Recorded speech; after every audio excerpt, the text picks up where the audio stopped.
This is StoryBeat, Storytellers on Storytelling, an exploration into how master storytellers and artists develop and build brilliant stories and works of art that people everywhere love and admire.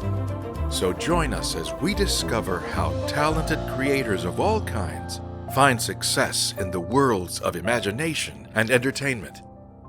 Here now is your host, Steve Cuden.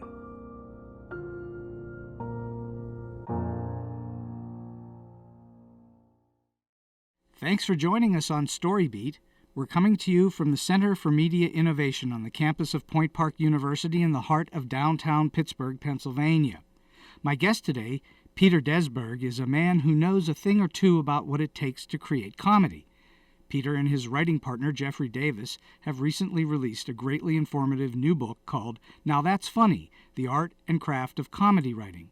The book provides an intimate look into the minds of 24 of Hollywood's funniest comedy writers for movies and TV shows like Saturday Night Live, Frasier, The Simpsons, Everybody Loves Raymond, Monk, Modern Family, The Honeymooners, Cheers, Home Improvement, and many more. For those millions of people who have enjoyed watching the work of comedy writers, Now That's Funny is a unique opportunity to go behind the scenes and watch comedy as it's being created in real time, because Desberg and Davis presented each writer with the same generic comedy premise and asked them to develop the premise, giving us a window into their writing process. Peter Desberg is a licensed clinical psychologist specializing in the area of stage fright, working with many top stand-up comedians who are regularly confronted with massive cases of flop sweat. After Peter received his Ph.D. from the University of Southern California, he began moonlighting as a university professor at Cal State Dominguez Hills. He's done extensive research on the psychology of humor and is a frequent consultant to business presenters on how to use humor persuasively. In the areas of humor and stage fright, he's done many radio and TV interviews and is frequently quoted in national publications, including the Wall Street Journal, Reader's Digest, Psychology Today, and Cosmopolitan. For a decade, he hosted a cable TV show about technology. Peter's extensive academic research on the psychology of humor has significantly reduced the number of party invitations he's received over the years, and in addition, he's authored 6 joke books, along with 16 other non-humorous titles. Well, it is a real honor for me to welcome Peter Desberg to the show. Peter, glad you could join me today on StoryBeat. Glad to be here. So, first of all, just so you're aware, in your book, in Now That's Funny, 3 of the folks that you interviewed have already been on StoryBeat. So my friend and mentor, Paul Chitlick's been on the show, and recently I interviewed Sherry and Bill Steinkellner. So we have that in common. And also, just so you know, I also am a graduate of USC. My undergraduate degree is from there. So we have much in common. So we have a lot in common. We might have been at the same football games. It's possible. I don't know if you remember, I was wearing a green shirt. I had the red cap. Okay, sitting over toward the left? Yes, it had an SC logo on it. Aha, well, there it is. Okay, so... Good to see you again. Yeah, delightful. Tell us about the book. Tell us about Now That's Funny. And aside from trying to produce a New York Times bestseller that makes a massive killing in the publishing industry, what were your goals in writing the book? Well, we obviously are interested in how comedy writers work, and so we decided to interview some of the best ones we could find. And the first thing that hit us was when you ask any artist about his or her process, you have no idea what you're getting. Are they giving you a romanticized version of how they work? Are you getting a description of how they think they work or wish they work? We have a great phrase you might have come across: the highest form of fiction is the autobiography. Yes, I have come across that phrase. What we had decided to do was instead to write a comedy premise and give it to each one and have them develop it right there while we're sitting there with them. We sort of tried to create the feel of a writer's room. And when I describe the book for people, I think back to years ago, I was in Paris at the Picasso Museum and looking at this stuff and saying to myself, what would I have given to sit on a bench next to him as he was painting something. That would have been something. And then we said, well, actually what we did was we created a still life, and not only asked Picasso to do it, but then created the same still life and went to Matisse and Cezanne and Renoir and Degas and said, let's see how you do it.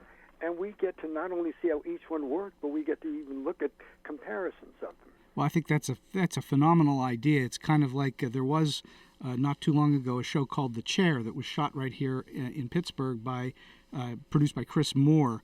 And that show, they took one script, gave it to two different directors, and said, "Here, you each shoot it, and let's see how the differences are. Let's see how it turns out." Yeah.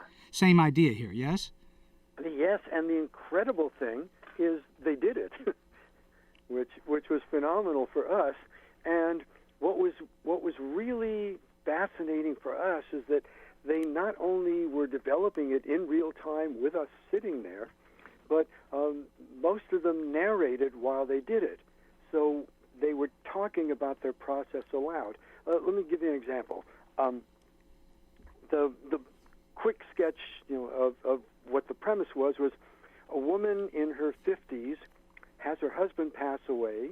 They've lived a very comfortable lifestyle, so she assumes that she's well taken care of because she never bothered to look, and she's dead broke. They spent everything they ever made. So all of a sudden, here she is, mid-50s, never had to work, no skills, and she's on her own. So she calls up her daughter, who's in her 20s, a corporate type in New York, and says, "Hey, I'm coming over to live with you." Mm-hmm.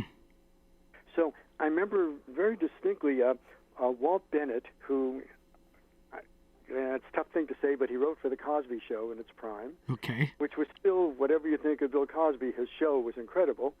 And so he's taking on this premise, and so I remember him saying, okay, mother's going to come live with her daughter. Typically, when you go to somebody else's place, you let them know I'll be there Tuesday at 4. She comes unannounced. Right. So that's obviously going to create a lot of conflict. Sure. So then he says, okay, so if she's going to come in unannounced, when is the worst time I could possibly have her come? Mm-hmm. And obviously, it's the dreaded pop-in, and the boyfriend's there, and they're in the bedroom. And I said, okay, how can I make it worse? Typically, you think somebody's coming over, they're going to bring their 2 suitcases. She has taken her entire house, put it in the moving van, and is going to try and cram everything into her little one-bedroom efficiency in New York. So as she's knocking on the door, the cousin is bringing up the couch that won't fit in through the door. And so all the way through, he's saying, what can I do? How can I make it worse? How can I create more terror, more conflict? That's what it's really all about. Storytelling really is all about conflict. Well, we found an interesting thing. We were talking before we were actually starting to do it, predicting what are we going to get. And one of the questions we asked was, do you think they're going to go more for story or character? And the answer came out, neither. It's all about conflict. Conflict, no question. I remember one of my favorite interviews was a fellow named Dan O'Shannon, who wrote for Cheers, wrote for Frasier, Modern Family, produced a lot of the episodes. And all the way through his interview, which was absolutely brilliant, he's apologizing to us. I know this is a book about comedy, but I'm not giving you anything funny because all I'm doing is setting up the underlying conflicts from where the funny will come. Right. And every so often we'd stop and say, okay, show us the payoff for that one, and then we would be on the floor laughing. Well, as you know, I teach screenwriting here in Pittsburgh, Mm-hmm. and one of the things that's clearly missing in many screenplays, be they drama, comedy, or whatever, is conflict. And so it's absolutely. It's critical. Interestingly, one of the people that we interviewed was a fellow named Leonard Stern. Sure. Goes all the way back back. to the Honeymooners. Yeah. He was one of the writers of the Get Smart movie. And also a book publisher. And a huge book publisher, Price, Stern and Sloan, who bought one of my joke books, and I don't want to talk about that story. Okay. And he also, with Roger Price, created Mad Libs. Sure. But he was telling us that all of my writing, all the comedy I write comes out of conflict, but never out of hostility. All my conflicts come out of love. Well, the word conflict is often misconstrued to mean anger or violence, and it's not. It just means that there's an obstacle in the way.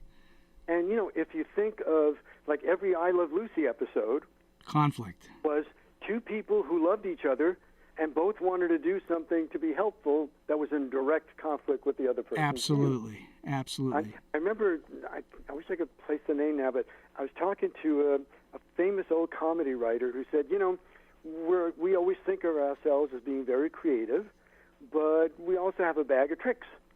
And so, for instance, if I'm stuck someplace and I need a quick laugh, I'll have a telephone ring. Okay. Because the telephone ringing is always going to be at an inconvenient time and creates conflict. That makes sense. And the worse the situation is if you have two bags of groceries that you're balancing and the phone rings, you're going to get a laugh. If it's three bags and things are falling out of it, it's going to be a bigger laugh.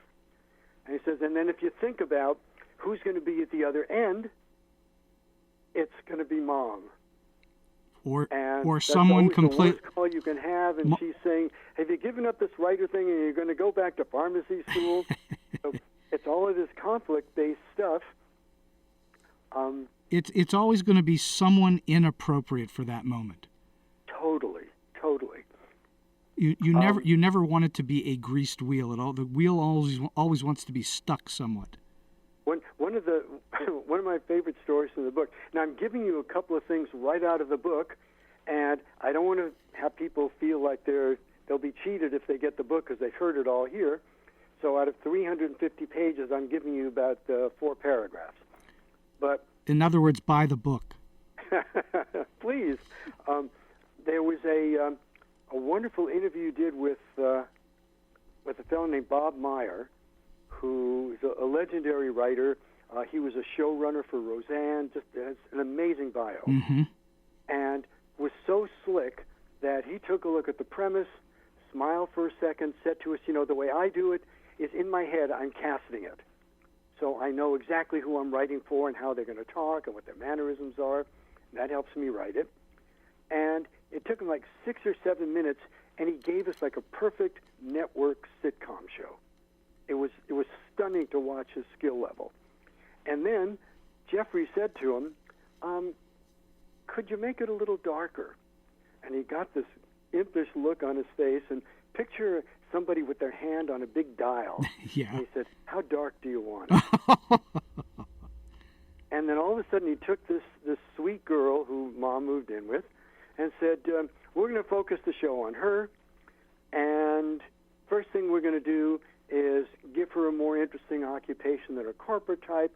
Well, we're going to make her a private investigator, and that will constantly put her in danger, which is always going to create conflict. And then we're going to make her very pretty, because people like pretty people. And then we're going to give her a drug habit to make her an underdog, wow. So people will be kind of rooting for her. Sure, yeah. And then he sets up this situation where he says she's about to go for the biggest interview with the deep throat guy in this case to solve everything. And just before she goes there, she decides to go home to change her hat, which was a code for saying she's going to take whatever drug she was taking. And she walks in just before this critical meeting, and boom, her family has an intervention for her right there. Oh.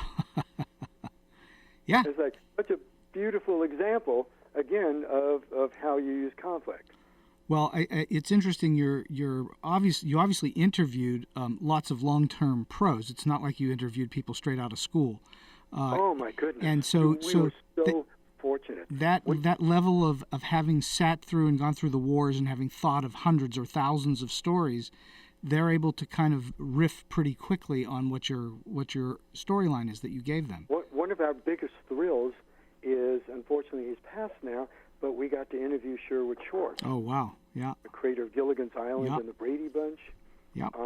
But, we were lucky that we not only got to interview just great writers, but and also we had several really wonderful movie writers, like Ed Decter, who wrote Something About Mary. But we got a lot of people who created shows. And, again, there's one of the things they told us, which we really were happy about, is they said because of the nature of the interview, we find ourselves telling you different stories in addition that came out because of the kind of interview this was. What do you mean? Explain that.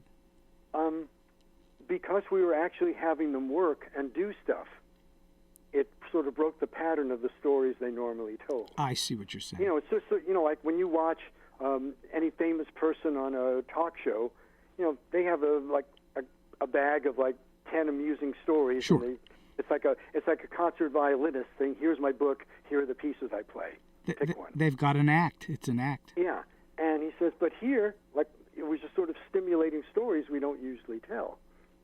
That you were forcing them to be creative, which they aren't normally going to be in an interview. And then also, of course, you know, we were asking them lots of questions related to what they were doing. And I'll give you an example. One of my favorites, we interviewed Peter Casey, who is the co-creator of Wings and Frasier. Peter Casey and David Lee, correct? Exactly. Yep. And he told us a story. I asked him a question about Frasier. I said, how do you go about making that chair, creating the chair? Dad's chair.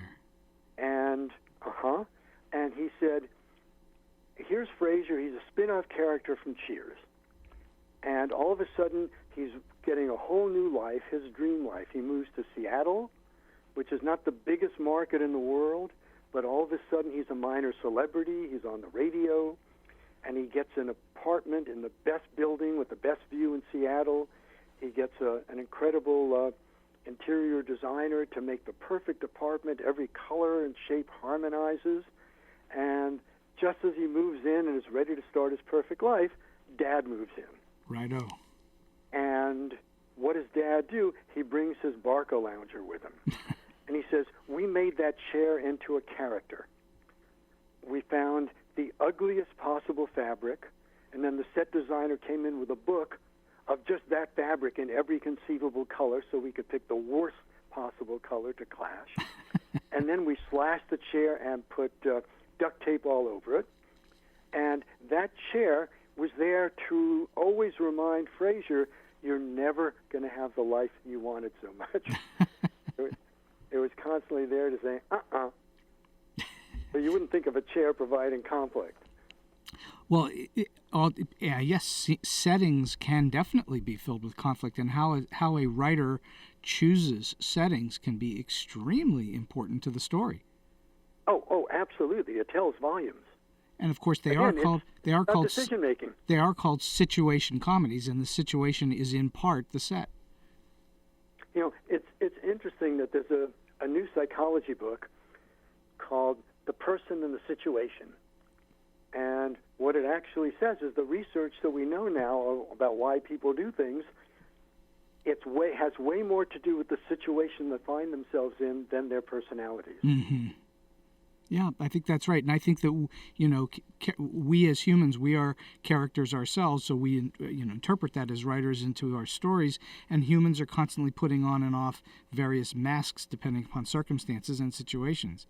So that's part of it. Absolutely. We react to everything that happens. And again, it's really good to understand your characters because that's what they do. They react. Sure, absolutely. Well, Peter, tell me about your earliest inspirations. How did you get interested in writing about comedy? You're not a comedy writer yourself, are you? I hope I am. Okay. So in other words, you've written scripts. You've written comedy I've scripts. written scripts. I've written joke books.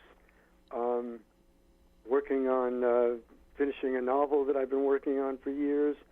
A quick plug, if the people listening have a desire to get a good laugh, we just came out with a book called The Bad Sex Manual. Oh, boy. Everybody needs that, don't they? My friend Tom and I wrote it. Among other things, Tom wrote and directed Friday the 13th, Part 6. What's Tom's last name? Tom McLaughlin. Tom McLaughlin, okay. He's a director. He's directed 40 movies. He's written a bunch of them. Has an Emmy nomination for comedy writing. Wow. So yeah, I love writing comedy more than anything. And where did you, was it as you were a kid, this was the way you were? You were always saying and writing funny things? Well, I mean, without getting too boring, my training was as a research psychologist, even though I went into, later to become a clinical psychologist. You mentioned I work with people with stage fright. But even, just as a sort of sidelight story, the way I got into stage fright was I had developed a class called Instructional Humor, which was a class to teach people who did public speaking how to get their point across using humor. Mm-hmm. And when I saw how much difficulty people had speaking, it got me interested in stage fright. But the humor stuff itself, from the time I can remember, I was fascinated by the whole process of how you make people laugh. And as a psychologist, I was very interested in how do you create a situation where people get to laugh? What is it that happens cognitively that makes something funny? Well, what is it?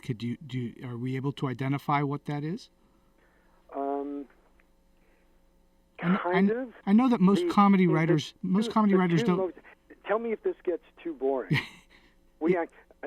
Poor Jeffrey, who has spent his whole life as a writer, and I actually wrote a couple of academic papers, since he's the chair of screenwriting at LMU, Loyola Marymount University. Right. And I dragged him to a humor conference, an academic humor conference, and we just laughed our butts off at how boring it was to have people dissect humor and talk about it. Well, but wouldn't you say most comedy writers try to not analyze how they do what they do? As soon as you start to analyze it, some can give you such precise descriptions of how they work and what makes things funny, to people who just say, I don't want to think about it, it's just something I can do. It's something they do. Yeah. I do think that there are probably a pretty fair number of funny people who don't know how they do what they do. They just do it. But I can tell you, as stand-ups seem to have a lot more insight into the process, and probably a third to a half of the writers we interviewed had stand-up experience. And that's not uncommon in the sitcom business. No. And one sort of interesting thing, I promise to get back to your question, but one of the interesting things is that there's a difference between joke writing and comedy writing. Poor Jeffrey grew up in an era where, when you were working in a room writing sitcoms, he goes back to the era where they said, got to have 6 jokes per page. Okay. And it didn't matter if they related to character or story. They just they counted the jokes. Hey, look at Barbara wearing half a bikini. Ha ha. That kind of terrible humor. Right. And one of the interesting things, he got to study with Neil Simon's brother, Doc. Danny Simon. Well, Danny Simon. And the first thing he said about comedy writing was, jokes are expendable, and if you're writing a script and the joke you come up with, no matter how brilliant, if it doesn't somehow reveal character or push the story along, it's gone. I think you don't just have a joke to that's absolutely a perfect thing to say, because that's exactly what we teach. We teach that if something doesn't do those things. It's kind of interesting. Can I use the F word here? Yes, we've got an adult rating. Okay. Freud wrote a book about humor called Jokes and Their Relation to the Unconscious. And one of the things that he talked about was the fact that jokes are basically hostile in nature. And it was very important to him to not be too pessimistic, so he posited that there are some jokes that aren't based on hostility, but they're clever rather than funny. People don't know that Freud was an inveterate punster, loved puns.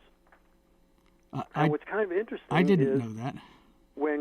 That's why we have these talks. Yes. And what you find is, for openers, you would never say, hey, come here, everybody, gather around, listen to this. I just heard a great one. Nobody can love me like my old tomato can. Oh, okay. Do you hear? I was engaged to a girl with a wooden leg, but she broke it off. Nobody is going to laugh at that kind of stuff because it's, at best, clever, not funny. Right. And interestingly, as a parallel to what we were just talking about, I'm sure you know people that are constantly making puns. Sure. And including when yours you try truly. and talk to them seriously, and they keep sticking puns in there, kind of gets you mad. It's like, you're not taking this seriously, you're not listening, you're just trying to look smart. You're just trying to be clever at my expense. Mm-hmm. I don't like it. And that's sort of a corollary to, this is a funny joke, so I'm going to use it even though it doesn't serve the purpose of the script. So in other words, the joke has got to come out of, most jokes in sitcoms have got to come out of character, not out of clever. It's got to come character or story. Or story, situation, story, and so on. Along, or it's got to reveal something about the character, at best both. And now, in terms of, one of the questions we asked everybody is, how do you know when your stuff is funny? And the first thing that we saw was the folks who had a background in stand-up felt much more comfortable about this than people who were strictly writers. Interesting. Why? Because they understood what if you said certain words, they knew intuitively that an audience was likely to laugh at it. Are you familiar with the word survival? Yes.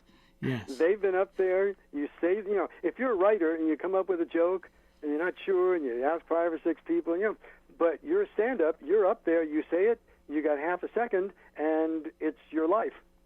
Yeah. They don't laugh, it's a real problem. I mean, we don't have time to get too much into stand-up theory and stuff, but all stand-ups have a thing they call savers, which are lines to get out of if you tell a joke that dies, to get quickly to be distracted and laugh so they don't have a chance to go, oh, that poor guy, he must feel so bad, nobody's laughing at his jokes. And then once somebody feels sorry for you, it's incompatible with laughing, and they don't get laughed. Well, that's a perfect segue, because I'm curious about, you're an expert on flop sweat. Tell our listeners what flop sweat is and how one can overcome it. Every comedian, every stand-up has had the experience of, no matter how good they are, of getting up before an audience and just, it doesn't work. You do the 9:30 show in Vegas for the plumbers convention and you kill, and then the 10:30 show comes in with the other half of the same audience and they just stare at you. And there's no explaining it. So everybody knows it can happen to them. And there's no worse feeling than when you're supposed to be a professional and you're making jokes and it's not working. Okay, so I've experienced flop sweat and I know what it is, but explain it to the audience. What happens? Well, again, when you start getting up there and it's not working, the world's worst feeling, so you have a fear that that's going to happen to you. And until you get your first few big laughs, one of the things that's most horrible in people's lives is what we in the trade call anticipatory anxiety. Okay. So you don't just think before you go on stage, hey, this could be bad. You can think about it for weeks and weeks and weeks. Right. And it constantly preys on your mind, and then it gets you nervouser and nervouser, and you'll have to read one of my stage fright books to get more out of it. Is it like PTSD? Is that what happens? It's not really PTSD because it's based on a prediction. Interesting. And Wouldn't it be terrible if this happened? And how do you coach people to get out of it? The number one fear in America is fear of public speaking. Yeah, true. Seinfeld has a great line. He says, fear of death is number 5. He says, know that the next time you're at a funeral, most people would rather be in the coffin than delivering the eulogy. Well, how do you coach people to get out of it, Peter? Well, again, the first thing I do is tell them to buy one of my stage fright books. Okay. But I wish I could give you a quick and easy answer to that, but we could do easily an hour or two. I'm constantly going out and giving talks at film schools on how to overcome the fear of pitching, because that's something that really plagues writers. Oh, that's my worst part. I've had a very successful career as a screenwriter, but that's always been my worst part of the game is pitching, because of that. One day, if you'd ever like, we can come back and do this again, and we can talk about overcoming the fear of pitching. Great. But for me to give you an answer in a sentence, impossible not to do. happen. It's very complicated. Okay. But again, I want to go back to I've been skirting the other issue of what makes something funny, and I told you I would get around to that. And when psychologists try to do it, cognitive psychologists say it's basically incongruity resolution. Explain that. That something has to be incongruous, something has to not work, and then all of a sudden there's a way to fix it so it works. You take a simple joke like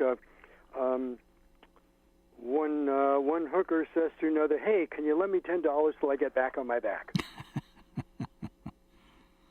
So you say, wait a minute, that expression is supposed to be "get back on my feet." So "get back on my back" is an incongruous expression until you realize, oh yes, that's one of the many positions in which they work. Mm-hmm. So it's the idea of making things not work. In the current theories of joke writing, everything is based on what's called the two-story theory, where you work like a magician, where you're waving your left hand around while you're palming the card in your right hand, and you're distracting people. So, take an old Henny Youngman joke. My wife just ran away with my best friend. God, I miss him. Corny old joke, but it's the idea of the predicted expression when your wife runs away with a best friend. The two things you think about: I've lost my wife, and I trusted that son of a bitch, and look what he did to me. So the last thing you're expecting is he's the one you miss. And that's two different stories. That's two different storylines converging. Yeah. And again, it's the better you can conceal where the punch comes, the better it's going to do. And then if you marry that to the Freudian idea of hostility, and Freud's view of pleasure was it's the reduction of tension. And so your story builds up tension, and then, boom, it resolves in a funny way. Do you think that drama has the same effect? Drama is certainly based on conflict, and it wouldn't be dramatic if you always knew what was going to happen next. No, because every storytelling is really, it's all about suspense. Joke-telling is all about suspense, and so is drama. Suspense and misdirection. Sure, absolutely. Because you wouldn't have suspense if you couldn't misdirect. And the thing that makes both of those work is it's not just misdirection, but it takes your natural assumption of what's going to happen and shatters it. That the person doesn't get involved until he or she makes a prediction about what ought to happen. And the stronger that prediction is, the more you can violate it. How important is culture to comedy? Do you want recognition? I heard an album of, it was called Kanaka humor. It's Hawaiian humor. Okay. I didn't understand a thing. Of course. I don't know the culture. Right. I've even been to Hawaii. I have Hawaiian shirts. It didn't help. So when we're in a didn't get the references. So again, when people are making political jokes and you don't follow politics, if I made a great Strom Thurmond joke and you don't remember who Strom Thurmond was, it's not going to be funny. Right. Well, in America, where we're a melting pot, how do you explain so many different cultures, and yet so many cultures understand a lot of what's funny? Well, again, if you go to a Def Jam comedy concert where it's very strictly black comics who are doing stuff that sometimes gets very esoteric about black life, you won't get a lot of it. The more general you can keep it, the more universal you can keep a situation, the more people are going to get it. Good. Everything depends on, the key to recognition is, can you get people to make the assumption that you're going to shatter? So they have to share whatever it is that you're setting up. One of the things people don't understand about comedy writing is punches are easy, setups are hard. Everything is in the setup. Mm-hmm. In all those old famous comedy teams, Abbott and Costello, Martin and Lewis, all those, the straight man always got more than the comic, because it's much harder to be a straight man. Oh, much. And again, a good joke is all based on the setup. How much can you misdirect? How can you set it up so that the punch shatters it? Well, the one of any number of knocks on Woody Allen, who, in his prime, I think was as good as anyone's ever been, but one of the knocks was that the middle of the country didn't really get him because he was a New York Jewish comedian, and he played very well on the coasts, but not so well in the middle. And he was, at the beginning of his career, particularly when he's doing stand-up, he was a very intellectual comic. And, he was making jokes about Kierkegaard. Dear old Kierkegaard. And interestingly, I go back to something that Peter Casey told us about Frasier. He said, when we were in the writer's room, sometimes somebody would come up with a joke, and we'd be laughing our asses off, and then somebody would say, only 10% of our audience will think that's funny. Mm-hmm. And we made the decision to keep those in. Well, whatever they were doing, I loved that show. That made Frasier such a successful show. Yeah, I loved that show. I thought that was, very special in the way that they approached that material, and that they took that character that we knew so well from Cheers and carried it on almost in an entirely different way, and yet it was the same character. And yet, if you think about it, the two main characters were enormously cultured. Yes. And a lot of the times, you had to understand why certain paintings or certain wines were important to what was going on, and they got an audience that liked it. Yeah. And, it was a very different audience that would like Mike and Molly. Right. Let's talk for... Even now, like a show like Big Bang, who would ever have thought that you would get laughs talking about Schrodinger? That's true, or about science or physics or anything like that. Yeah. I agree. But that is, as you say, that's somehow the writers are very cleverly stating it in a way that does somehow breach all sorts of cultures. Well, they happen to do something brilliant, I think, which is it's an audience that appeals to nerds because they feel validated, and at the same time, it's funny to people who like to laugh at nerds. So they found a way to get both groups laughing at the same thing. That's amazing. Yeah, that is amazing. That is amazing. Let's talk for a moment about the book itself, the writing of the book, that process, because I'm interested in that process. How long did it take you to put the whole thing together? The most difficult thing was always, trying to get the next interview. Sure. When you're dealing with really top writers, they're busy, they're hard to get a hold of. So it took a few years to get through all the interviews.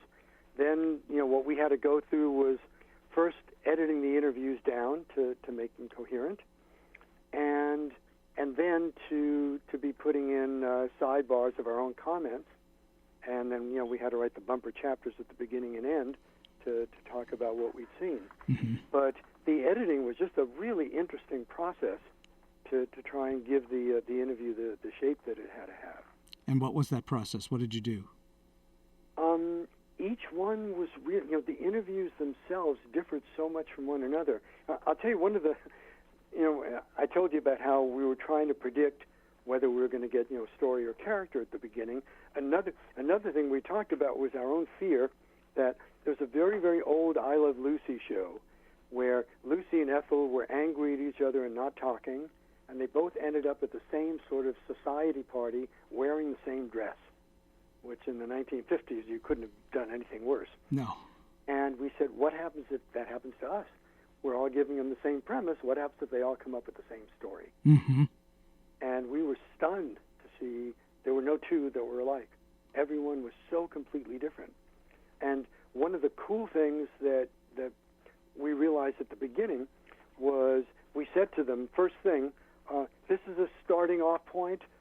Change anything you want. There's no rules. And, our view was these are comedy writers. They're not going to follow rules anyway. We're not talking to accountants. And they did. So we were writing, we had a premise about a mother and daughter, and several people right off started saying, I'm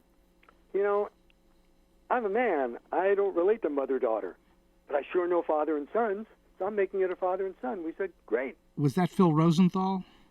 Phil Rosenthal did that. Ken Dario and Cinco Paul did that. Elliot Schoenman did that. A number of people did that and gave us incredible stuff.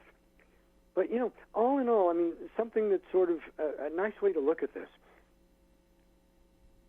When we were interviewing Elliot Schoenman, we were just chatting at the beginning, and he told us a great story. A great story. His father had committed suicide. Oof, okay. And he said, I went back to New York, got my sister, and we took a cab ride from my father's office to the bridge where he jumped. We recreated that scene for ourselves. And he said, you couldn't imagine a heavier emotional moment than to be on that ride knowing this was our father's last ride to when he jumped off the bridge. And he said, and I'm sitting there in the cab, and I'm thinking to myself, my dad was a German Jew and kind of cheap. I wonder how much he tipped the cab driver on the way to his suicide. Wow. And it kind of shows you what comedy writers are like, that they see the same thing you do, but they see something in it that you don't. And that is a big difference between comedy writers and everybody else, is they see the world differently. Yeah. I just mentioned Cinco Paul and Ken Dario. They wrote My Dinner for Schmucks, Bubble Boy, a whole bunch of wonderful movies. And they told us a story that when they had a meeting with a producer, and they gave him I think it was the treatment for Bubble Boy. And he said, I really like the script a lot. Can we lose the bubble after the first act? Oh. And so Ken whispered to Cinco, we'll call it Boy. Just Boy. It's just, comedy writers have a way of seeing things that other people don't see. You're looking at the same thing, but you see something very, very different. You're essentially seeing it you're trying to strip out of it the sadness of it, even though it's right there. And well, you're looking for the incongruity. You're looking for what doesn't fit. You're looking at, if you look at, like, one of my favorite comics, Louis C.K., he leaves the sadness in, but finds a way to make the sad funny. That's true. That's absolutely true. He does. And he does it focus makes him on hilarious. that. Yeah, hilarious is correct. But also because he touches the human condition. And I think, again, it goes back to, once again, there I go using the F word again, but what Freud said about the importance of hostility in humor. That if there's no but, if somebody's not getting it, that can be funny. And he said an interesting thing. We have all those light bulb jokes. How many does it take to? He didn't put it this way, but according to Freud, it's like, how many people does it take to tell a joke? And the answer would be at least 3: the joker, the butt of the joke, and an audience, because the audience has to sanction it as funny. Yeah, that's true. That's absolutely accurate. If I say, if I'm at a party with you and I'm a little angry at you, what Freud said was, society would make me a bad person if I punch you in the nose. But if I say, you know why Mrs. Cuden's mother named him Steve? Because she didn't know how to spell bleh. If everybody laughs, I got away with it. It's a joke. I just took a shot at you, being the butt of the joke. But if everybody laughs and sanctions it, I did a cool thing. I got big shoulders. Say, oh, man, that's mean. That's nasty. Then I'm exposed. I can take a joke as long as it's, not going to ruin my day. Who would think that you'd end up hearing mother jokes? No, not me. I didn't expect that at all today. So tell me about your collaboration with Jeffrey. How do you two work as collaborators? Can I tell you how this project got off the ground? Sure. Because it explains everything so clearly. a decade and a half, 2 decades before the project, I got a phone call one night from some woman out of the blue who says, I'm getting my master's degree in psychology at another school, and I'm writing my thesis on the psychology of humor, and I got your name as somebody who could help. Would you be on my committee? I'm thinking, oh, great, just what I need. Well, what are you doing? Says, well, I'm going to write a chapter on the psychology of humor, one on the sociology of humor, one on the anthropology of humor, and then I'm going to interview a famous Hollywood comedy writer. I said, who is the writer? She gives me his name, and this is the guy whose name is on the cornerstone of the Writers Guild building. He was their first president. He was royalty. He had written 3 Bob Hope movies, Wow. Sorrowful Jones, Lemon Drop Kid, wrote a bunch of famous Abbott and Costello movies. I said, how do you know him? He says, he's my dad. Oh. So I said, well, I'll tell you what, I'd love to help you. Let's throw out those first 3 chapters. Could your dad find a couple of other writers that we could interview? Oh, no problem. So we did 8 interviews, and at that point, it was a precursor to this book, and what we did was we sort of presented problems that comedy writers in those days would face, and it's like, here's a joke without a punch, come up with something. Here, how could you do this funny situation without words? Here's a full joke, write a tag for it. And so I was having the time of my life, and then one night I get a phone call. Hi, Peter, this is Susie. I guess this is bad news. I'm moving to Illinois, not going to finish the project. Click. And I felt this dagger go through my heart. Oh. So now, fast forward a couple of quick decades, and Jeffrey's kid is in the 8th grade, and he's having a play date with my kid. And he's sitting in the car waiting for the kid to come down, honking the horn. The kid's not coming. So he's sitting there saying, oh, my God, I don't want to go in and meet another parent and have that horrible, hi, what do you do? What do you do? So finally he had to come up and meet me. And both of us are having that horrible conversation, the forced conversation you don't want to have. And then all of a sudden it's, oh, what do you do? Oh, you teach at university? Oh, well, I just started teaching university. Then he said, I've been writing all my life, but now they want me to do academic writing. Have you ever done any of that? And, of course, I laughed because that's all I did. And for some reason, in the middle of this conversation, I started telling him the story about this project. And all of a sudden, he sits up and he says, who are the writers that you interviewed? And each writer that I'm telling him, his saucer eyes are getting bigger. And he says, every person you named was around my crib playing poker with my dad. Wow. I knew every one of those guys. Wow. He literally jumped off the couch and said, let's do it. Who was Jeffrey's dad? Jerry Davis. Jerry Davis. Who was incredibly well-known around the 60s. He was the showrunner for I Dream of Jeannie, for The Odd Couple. Again, another example of Hollywood royalty. And literally within a half an hour of when he walked in the door, we decided to work together.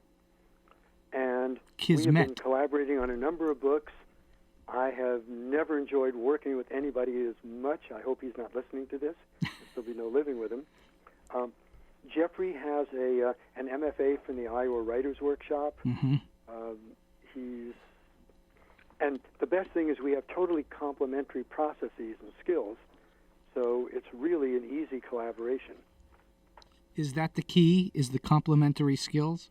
I think it really helps. One of the interesting things we discovered in the interviews was a lot of people were basically saying, in comedy, you basically have 2 kinds of writers. You've got joke guys and structure guys. Yes. Now, some people can do both.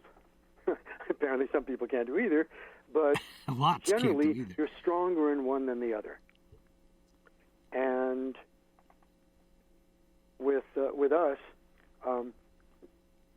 Jeffrey, like a lot of tortured writers, hates to sit down and look at a blank page and start writing. And I spew. I can sit down and write stuff with no problem. He's an unbelievably great editor. So we work really well together. And because we look at life sort of differently, we have very good collaborations in terms of coming up with ideas. What is it about comedy that draws so many teams together? There are more paired comedy teams than there Yeah. are in, I mean, there are more in comedy than there are in drama, though there are some. Well, I mean, one thing with almost all of the teams that we interviewed, it is the idea that joke guys and story guys work really well together. Mm-hmm. So that's a big part of it. Comedy is just really tough to write. Yes, it is. Coming up with something, A, that's funny, and then B, that fits, that's a real art form. I think part of it is just having somebody to see to bounce stuff off of and to see if you're actually getting a comedic response. You could be no correcter than what you just were. Yeah. One of the things that we loved about when we were interviewing the teams is, and they all said it, if I can make my partner laugh, I know it's funny. There you go. There you go. And that's a big part of it. Otherwise, you're sitting there in the loneliness of your room trying to figure out whether it's funny or not, fearing whether anybody else will ever see it because you're afraid to give it to them. The way I heard it, as one writer was saying, I've had the same secretary for 14 years. I go running out to her office saying, hey, is this funny? She says, yeah, that's real funny. Do you think that being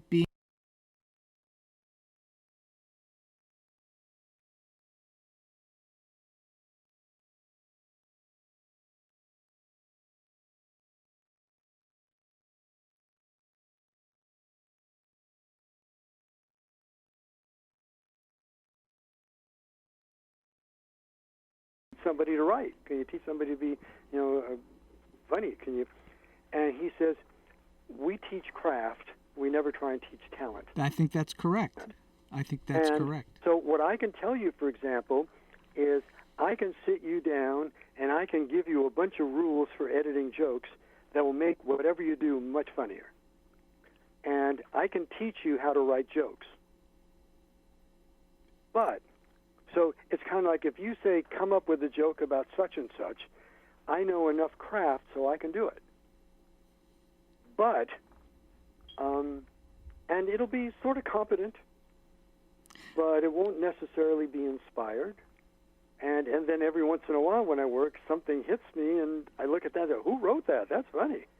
I think you I think you can't. The creative process is very weird because the best thing you can do is sort of have your antenna up and be open for when it hits you. Sure. I don't think you can. I don't think you can have one but not the other. You need to have both the craft and the talent and the comedic chops. So it certainly works better that way. Yeah. Yeah, I think there's very few that can't do it that way. There's a lot of craft in comedy. Yes. And, for example, I mean, comedy writers have certain skills. Like, comedy writers are great at switching jokes. They can do it in their sleep. And when I watch a sitcom, usually half the jokes I see, I can tell you their origin and what shows they've been used on. Mm-hmm. Same joke. Mm-hmm. They just switch them. Sure. Let me give you an example. The most famous radio pause in the world, the old Jack Benny line where your money or your life. Yeah. So I said, hey, I'm waiting. I'm thinking. Bob Meyer was telling us there was an episode of Roseanne where she was saying to her doctor when she was pregnant with her third kid, I have my first two kids at natural childbirth, and frankly, I don't want to go through the pain again. Can we do drugs? He said, well, listen, Roseanne, because of your weight, you'd be putting yourself at risk. Do you want to risk that? Long pause. I said, I'm thinking. Same joke. Yeah. But they freshened it up by putting it in a different situation. Yeah. Yeah. I saw that same joke on Big Bang. I can't tell you how many times I've seen the same joke. Well, there, as they say, there are no new plots. It's just a matter of how you approach it. I'm reading a great book, and I think it's called something like the seven stories or seven. And it's an 800-page book written by a British literary scholar. Yeah. Who's saying there are only 7 stories, and he has a really interesting view. Again, pardon me if I get pedantic, but Noam Chomsky was an incredible linguist before he started talking about politics, and he redefined what linguistics is as a science. Before him, linguists study different languages and look for similarities and differences in structure. And he was the one that came along and said, wait a minute, no, you're really talking about the brain. You're really talking about how people think. And he said, for example, every language has a subject-verb-object structure. Mm-hmm. That's not an accident. That reflects thinking. And what this guy said is, story has been around forever. Yep. There's all this evidence that, like when I work with public speakers for stage fright, I try and tell them, tell stories. Take what you want and wrap it around a story. They'll remember it better. When I taught, every concept I taught about, I came up with a story for it to get it remembered better. There's something basic in us that organizes things around stories. Mm-hmm. And what he's saying is, not only is that true, but there's sort of a grammar for stories. Well, there is a grammar for stories. There's basic stories that we remember, and there's a reason why they all come down to these few. And, of course, this book is rife with examples, and he said, look, you're reading Gilgamesh, you're reading Beowulf, or you're reading Jaws, it's the same story. Mm-hmm. And that there's a reason for that in terms of the way we classify information and look at life. Well, we communicate with each other every day by telling each other stories. So, absolutely. And it is how we communicate, is by telling stories. And the interesting thing and we're for all us naturals is at it. there are some people who will tell you stories, and when you see them coming down the hall, you run into the first office you can do to avoid them. That is true. Horrible at it. That is and true. Other people where I can't wait, so-and-so is coming over, this is going to be a great night. Yeah, that is true. So I'm curious, in your career, in your showbiz career, in your teaching career, surely you've run into more than your share of odd ducks. Can you relate a story that's one of your favorite offbeat or weird or quirky stories? Well, sorry to go back to the book, but one of our most interesting interviews was with a fellow named Dennis Klein. Oh yes, I've met Dennis Klein. Who, among other things, was Larry Sanders' the co-creator of the Larry Sanders Show. Yep. He's got a long list of credits, and he's a contrarian. And in the middle of the interview, we left all this stuff in. He started picking on us and started saying, you act like you're writing about the creative process, but you're not. And the reason is you gave me something to work on, so it's not mine. I said, yeah, but we told you that you could do anything you want with it. Said it doesn't matter. If you gave me a piece of paper with the word "the" on it, it's no longer mine. That's strange. And then, sort of 10 minutes, 15 minutes after, like really laying into us, then he said to us, what kind of men are you? I mean, I'm yelling at you, I'm insulting you to your face, and you're not pushing back. What's the matter with you? And he loves conflict. And he literally created it in the room. After the interview, he came up to us and said, I was just doing shtick here. I just wanted to make it a little more interesting. But it was a fascinating interview because he was really going at us. So his whole thing with you was to intentionally poke you in the eye to see how you reacted. I would say a little south of the belt, but okay. Well, it depends upon where you're looking now, isn't it, Peter? Or where your eyes are located. I don't know. That's exactly right. We do have mutations, but yeah. So it was fascinating. So this has been just a really interesting chat, and we're coming toward the end of the show. We've been going for an hour, believe it or not, and I'm wondering if we've been talking to Peter Desberg.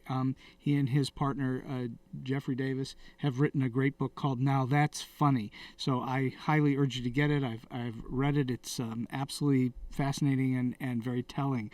I'm wondering, Peter, if you have a single piece of advice that you think might be helpful to those starting out, especially in comedy. Yeah, what could you tell us? I'll tell you, one interesting thing for us is that a lot of universities have been adopting this as a textbook. First of all, because it's much easier to buy a $15 textbook than a $150 one. That's for sure. But also the idea that there are a lot of books on the market that are telling you how to structure writing. Yeah. Sip Fields will tell you what page to have your inciting incident on, how many minutes you can go in before you need to reveal your antagonist.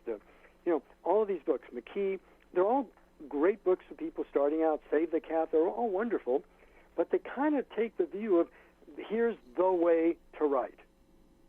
And we don't like that approach.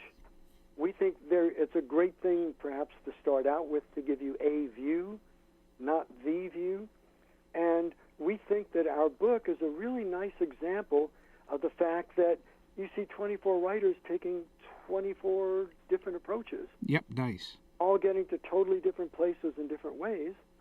And what's interesting is as you look at them, you see the points of agreement, and you see totally different ways of getting there and totally different approaches, which I think is really heartening for particularly beginning writers who are looking for approaches and getting away from this idea of if you're not doing it this way, you're not doing it the way the industry does it, you're not doing it like a professional, you're not doing it the way you're supposed to. And, I like to think that, writers are kind of rebels, and to say, okay, if you want to be a good rebel, here are the steps. And so your advice is to be a rebel?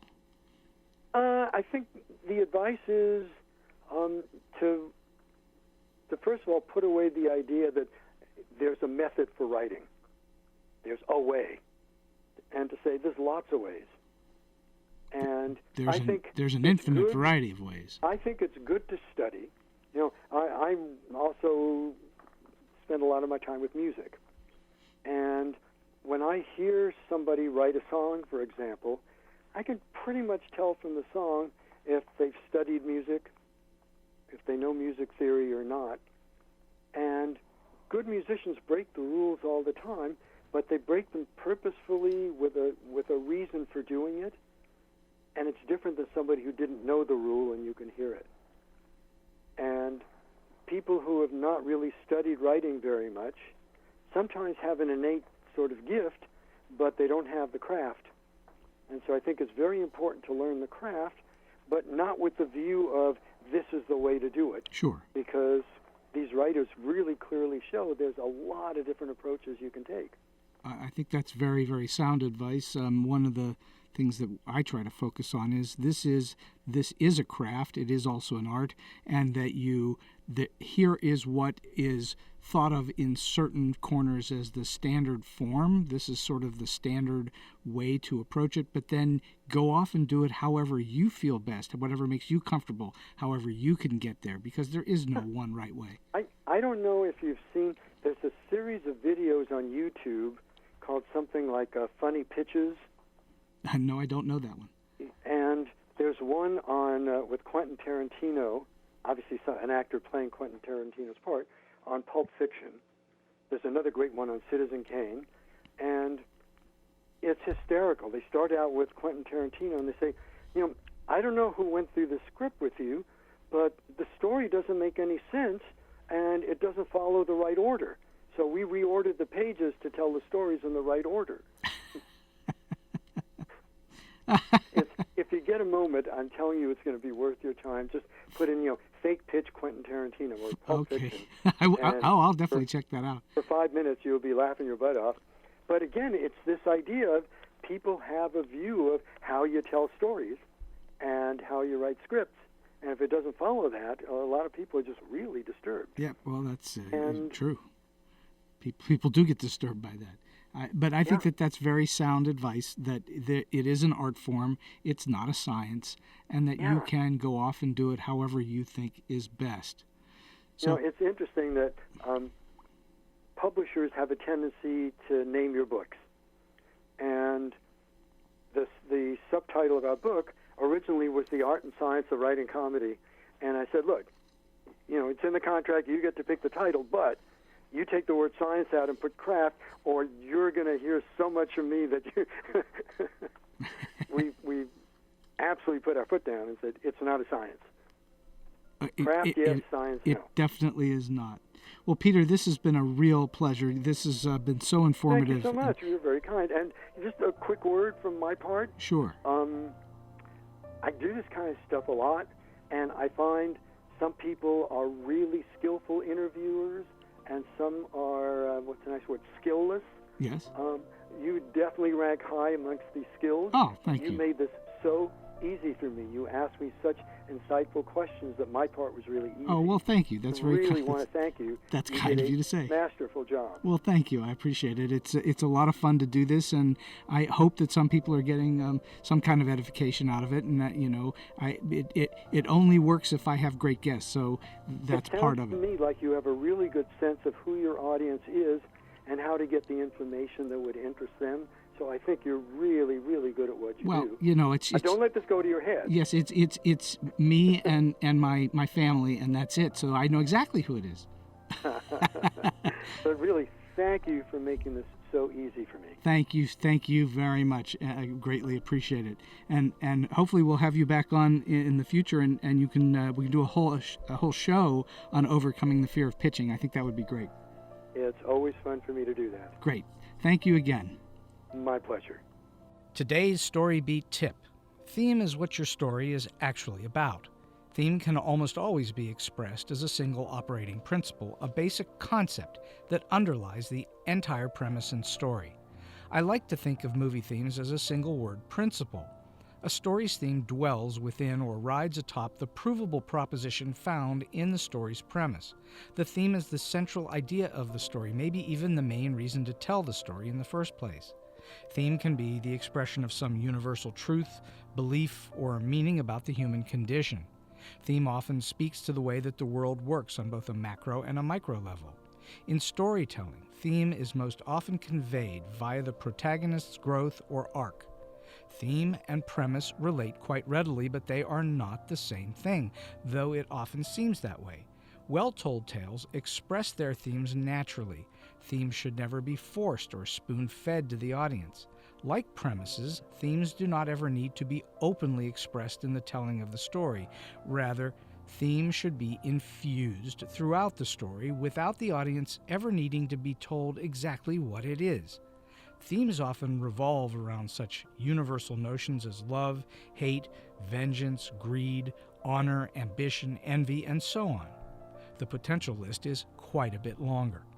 Many in the screenwriting trade will disagree with the following, but I believe it is best to discover your theme after you have written the story, not before.